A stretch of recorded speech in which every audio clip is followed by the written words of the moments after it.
have some major problems brewing around Zach LaVine and the Chicago Bulls. What's going on, guys? Welcome into the Bulls Report. My name is Patrick Siepman, and on the first half of today's show, we're going to be diving into the recent report coming in from Joe Cowley, where he is suggesting that the Bulls' relationship with Zach LaVine is dysfunctional.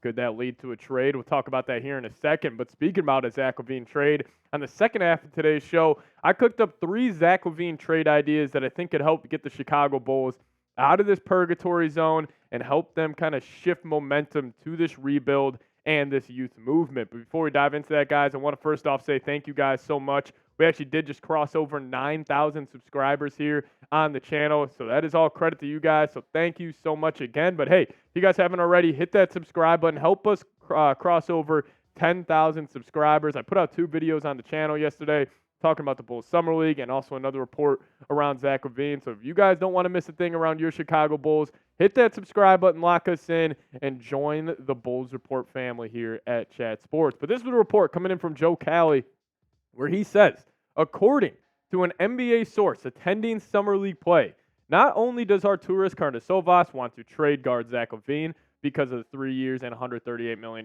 left on his contract, but also because he is concerned the distrust LaVine has with the front office and specifically with Coach Billy Donovan might lead to a dysfunctional locker room. When LaVine and Donovan have been asked about their icy relationship over the last few seasons, both have downplayed just how bad it is, maintaining public professionalism throughout. But the source said a key buffer between the two, especially as far as LaVine is concerned, was veteran forward DeMar DeRozan. With DeRozan now with the Kings after a sign and trade, that buffer is gone. And I actually think that was a very interesting point by Joe Cowley, because DeMar DeRozan, a very professional player, just a professional man, not only on the basketball court, but outside the basketball court, he was probably a huge buffer between that relationship, wanting to sandpaper, the iciness between those two. So with DeRozan gone, I think this could get ugly here in Chicago. And, I do want to get this take out here. I disagree with the idea that you can keep Zach LaVine on the team and up his trade value, and for a multitude of reasons. But number one, I think the biggest reason because of that is that it is incredibly risky. Well, let's just say LaVine goes out the first 2 months of the season and he has a very similar start to what he did last year. You think his trade value is going to get higher or even maintain the same value as right now? No, it is going to get worse. Nobody's going to want to take on that 2-year, $100 million deal after this upcoming season. But also, I have 4 other potential issues. Number one, Joe Cowley hinted at it. What about the locker room?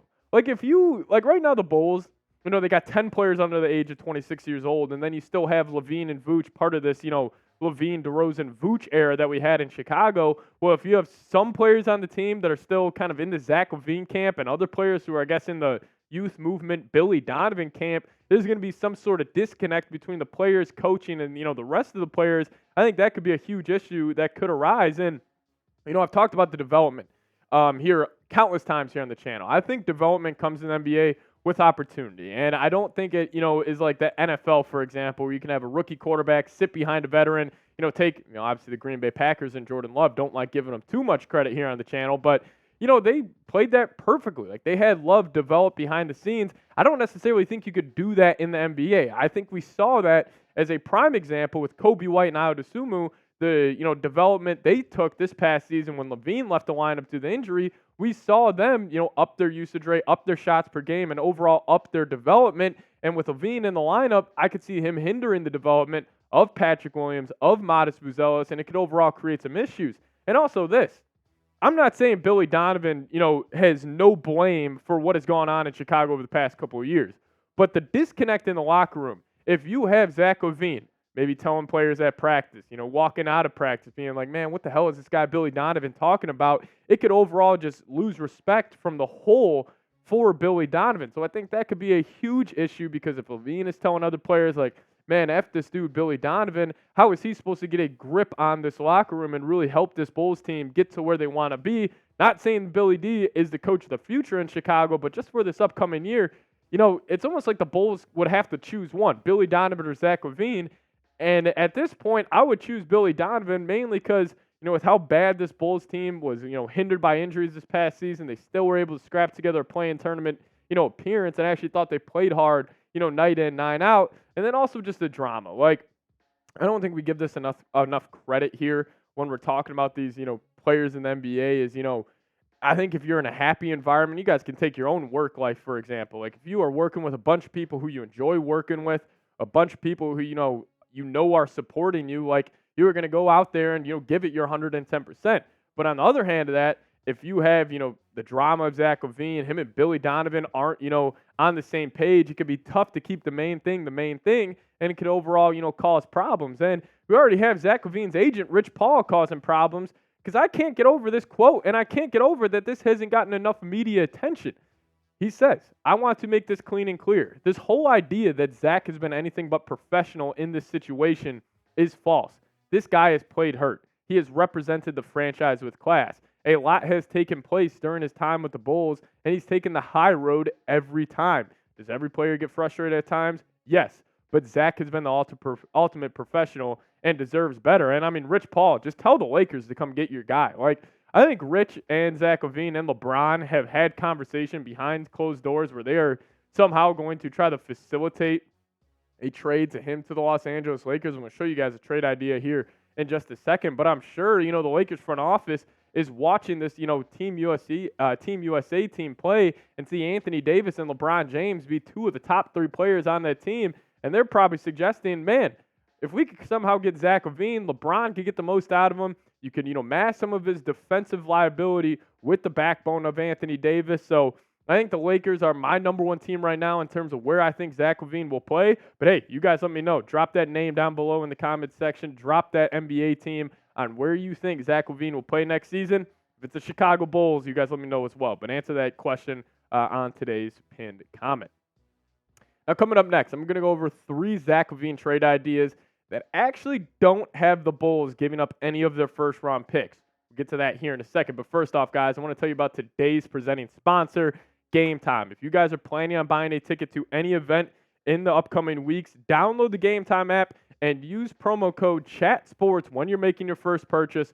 Terms apply, and we will hook you guys up with $20 off. Now, if you guys are trying to go see a Cubs or White Sox baseball game this summer, Game Time is the authorized ticket marketplace of Major League Baseball, which makes getting tickets faster and easier, and the prices on the Game Time app actually go down the closer it gets to first pitch. With killer last-minute deals, all-in prices, views from your seat, and their lowest price guaranteed, Game Time takes the guesswork out of buying MLB tickets. Now, if you guys want to go to Wrigley on a Friday day game, which in my opinion is some of the best atmosphere you can go to watch a MLB game, download the Game Time app. You guys can see the view from your seat when you are making that ticket purchase. But hey, also Chicago Bears preseason is just around the corner.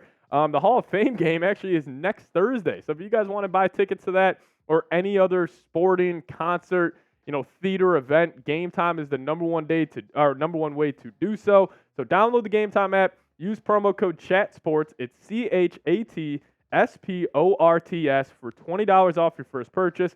Terms apply. Again, create an account and redeem code CHATSPORTS for $20 off. Download Game Time today. Last minute tickets, lowest price guaranteed.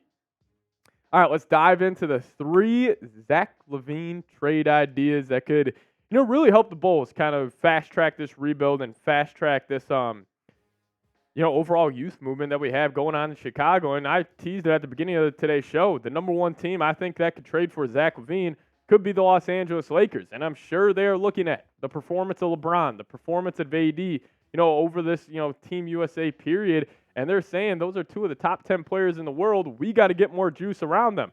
Well, in this trade idea, we got the Lakers receiving Zach LaVine and Walker Kessler. This would be a great trade for the Lakers if they could run a lineup of LaVine, Reeves, LeBron, AD, and Kessler. You have AD playing at his true position, the 4. I love that, but the Lakers would have to send D'Angelo Russell, Rui Hachimura, and their unprotected 2029 first-round pick. And then the Bulls in this deal would actually be getting John Collins, Gabe Vincent, and a 2025 second-round pick. Now, speaking about John Collins, I would love this deal because John Collins, actually, funny enough, would be a part of this youth movement in Chicago, as he is only the age of 26 years old. So in his 25-year-old season, in 28 minutes per game, averaged 15 points, 8.5 rebounds, 53% from the field, and 37% from downtown. And, I compare John Collins a lot here on the channel to a guy like Aaron Gordon, that very physical forward that plays that, 4-3 dunker spot, who can also knock down corner threes. Like, I think that position in the NBA is very, underrated, and it's very valuable to have a guy like that. He can guard multiple positions, knock down the three-pointer in the flow of the offense, and overall just be a physical force on both sides of the court. Now, you may be saying, why would the Bulls want Gabe Vincent? Well, I think he would add just a solid veteran guard off the bench, and, you could also view Vincent as a guy you could flip. Like, I made the comparison of Drew Holiday going to the Portland Trail Blazers, and then they sent him to the Boston Celtics for 2 firsts and Brogdon. Not saying Gabe Vincent would get that, but he still has 2 years, $20 million left on his deal. You could help facilitate a trade with Gabe Vincent. Maybe it's in a future Nikola Vucevic trade, but you could either cut him or move him to another, team, and I think that would be a great option for the Bulls. But if that's the trade that goes down between them and the Lakers, I would be thrilled about it. You're getting John Collins, a player I am a big fan of, and I think that would be great for the Bulls. But what about this deal? Now, the Bulls are getting the same package necessarily, except for the second-round pick and Gabe Vincent, but they're still getting John Collins. And in this trade, it's the Nets actually hopping in here for Zach LaVine. They'll also get 2 second-round picks from Chicago, and then to help aggregate contracts, the Bulls would also send Javon Carter to the Utah Jazz, creating an open roster spot. But then the Jazz would also be receiving Ben Simmons on a 1-year prove-it deal, which I think the Jazz, from their perspective, they would love this move because it's kind of a no-risk, high-reward move, where they're just kind of taking a chance on Ben Simmons. If he could turn into anything, maybe then they sign him on a super cheap, team-friendly deal. But the kicker in this trade is the Nets. And I'm not sure if they would do this because if I had to pick any team that is, the favorite to land Cooper Flag, I'd probably go Brooklyn. I mean, they had made that trade in the offseason where they aggregated a bunch of their first-round picks they got from the Phoenix Suns to get their own first-round pick back from the Houston Rockets. So I think they're in full tank mode right as it stands right now. So not sure if the Nets would do this, but maybe they're saying, hey, we're still going to be a bad basketball team with or without Zach LaVine. If we could somehow get Cooper Flag and then Zach LaVine and have that be the combo they run with or whoever they end up drafting, maybe that's the pitch the Bulls make to them if they're discussing this trade. But I could see the Nets being a sneaky team that could trade for LaVine. But this is also a team that is not getting enough attention. What about the Atlanta Hawks? Now, they just moved off DeJounte Murray, picked up 2 future first-round picks. Now, if they want to maintain their kind of status in the Eastern Conference, what if you pair up Trae Young and Zach LaVine? Quickly from the Nets or Hawks perspective, I actually think LaVine would be way better fit than DeJounte Murray next to Trae Young because I think he's way better off ball. I think he's way better in just spot up and catch and shoot opportunities. Plus, the Bulls just attached that Portland pick, which is not going to convey, but they would be receiving Clint Capella and DeAndre Ayton. And now about the Capella front, if you're able to somehow move off Vooch and your center rotation is Capella and Jalen Smith, I would absolutely love it. But also, you'd be receiving DeAndre Hunter, who is an absolute dog. And, Hunter is one of the best 3-and-D players we have in the NBA, shooting almost 40% from downtown this past season.